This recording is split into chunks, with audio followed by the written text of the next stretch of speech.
Theseus did exactly as he was told, and next day entered the labyrinth with the clue of thread concealed in his hand.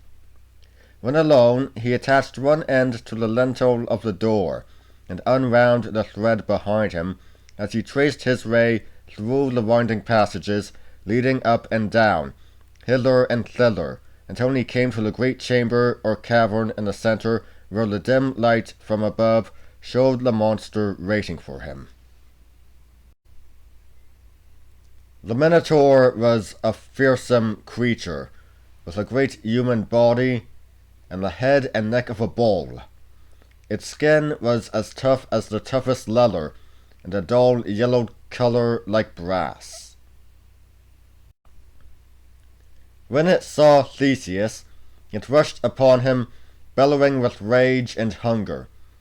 Theseus of course had no weapon, but as the creature came he smote it over the heart with his fist, and then leapt aside.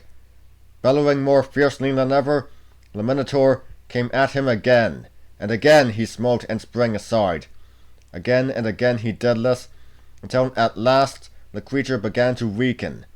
Finally Theseus seized it by the horns and forced back its head, back and back, until with a mighty crack the neck broke and the Minotaur lay dead. After resting a little, Theseus picked up the end of his clue and began to follow it back, winding it up as he went. In this way he at length reached the door where Ariadne was waiting for him. Swiftly she led him and the other intended victims to their ship, and while it was still dark, they crept on board, cut the cables, and stole silently away.